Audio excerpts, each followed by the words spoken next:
नमस्कार मित्रांनो, जय महाराष्ट्र, जय मराठी. खरं तर महानगरपालिकेच्या निवडणुका या काही दिवसात येऊन ठेपल्या आहेत. तुम्ही बघू शकता फॉर्म भरण्यासाठी किती मारामारी चाललेली आहे अक्षरशः. म्हणजे गेल्या काही 8 वर्षापासून ह्या निवडणुका झाल्या नव्हत्या. सगळेच उपाशी आहेत. प्रत्येकाला नगरसेवक बनायचं आहे. ज्याची कॅपॅसिटी नाही त्याला सुद्धा नगरसेवक बनायचं आहे. नगरसेवक बनून करायचं काय आहे हे सुद्धा ज्याला माहीत नाही त्याला सुद्धा नगरसेवक बनायचं आहे. नगरसेवकाची कामे काय हे कित्येक जणांना माहीत नाही, त्यांना सुद्धा नगरसेवक बनायचे आहेत. खास करून मी हे त्यांना म्हणतोय जे परराज्यातून आलेले परप्रांतीय आहेत. महाराष्ट्राच्या स्वराज्य संस्थेच्या निवडणुका आणि ह्या परराज्यातून आलेल्या परप्रांतीयांची गर्दी कशाला उमेदवारीसाठी? राज्यातले राजकीय नेते भाजपासारखा मोठा पक्ष जवळजवळ 30% उमेदवारी परप्रांतीयांना देतो. म्हणजे काय करावं? या 30%मुळे आज काय झालंय माहिती आहे? आज जर तुम्ही संपूर्ण सामाजिक माध्यमांवरती बघाल तर मराठी माणूस हा रडताना दिसतोय अक्षरशः. का? तर यांची उमेदवारी नाकारलेली आहे, यांची उमेदवारी रद्द केलेली आहे. कोणाची उमेदवारी रद्द झाली? या 30%मुळे. तुम्हाला माहित आहे, या 30% परप्रांतीयांमुळे ज्यांना खुश करण्यासाठी या वेगवेगळ्या राजकीय पक्षांनी त्यांना उमेदवारी देण्यासाठी आपल्या मराठी माणसांना नाराज केलेला आहे. अक्षरशः तर पुण्यामध्ये तर पेट्रोल ओतून घेऊ अशा पद्धतीने आमच्या भगिनी पोचलेल्या आहेत. म्हणजे याने आयुष्यभर एखाद्या पक्षासाठी कार्य केलं, कार्यकर्त्या म्हणून कार्य करत राहिले आणि कुठेतरी एक स्वप्न असतं प्रत्येकाचं की नगरसेवक बनलं पाहिजे, समाजामध्ये स्थान मिळालं पाहिजे, आणि अशा वेळी अचानक त्यांना उमेदवारी नाकारली जाते. पण ही उमेदवारी का नाकारली जाते? याच्या मागचं कारण काय? याच्या मागचं कारण एकच आहे की परप्रांतीयांची संख्या दिवसेंदिवस वाढत चाललेली आहे. आणि ही कोणामुळे वाढत चाललेली आहे? तर ही राजकीय लोकांमुळेच वाढत चाललेली आहे. मित्रांनो, आज आपल्या मराठी बांधवांची जागोजागी उमेदवारी रद्द होते.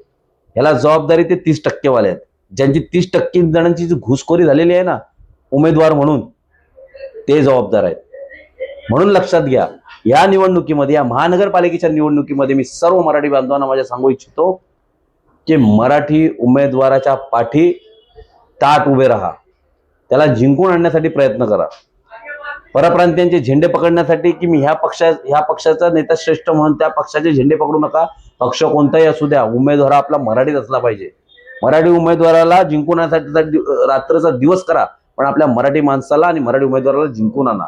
का तर तोच तुमचे प्रश्न महानगरपालिकेत मांडू शकतो, तोच मराठी भाषेसाठी लढू शकतो, तोच सार्वजनिक ठिकाणी योग्य त्या पद्धतीने तुम्हाला न्याय मिळवून देऊ शकतो. हा परराज्यातून आलेला परप्रांतीय तुम्हाला न्याय मिळवून देऊ शकत नाही.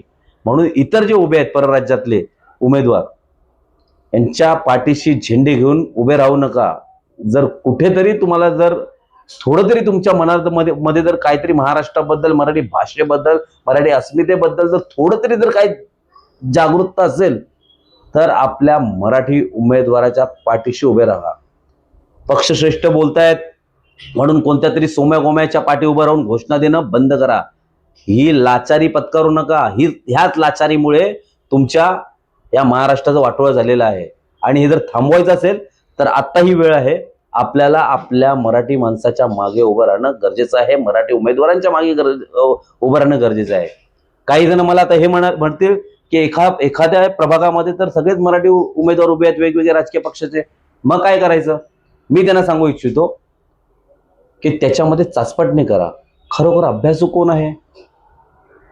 खरोखर हुशार कोण आहे?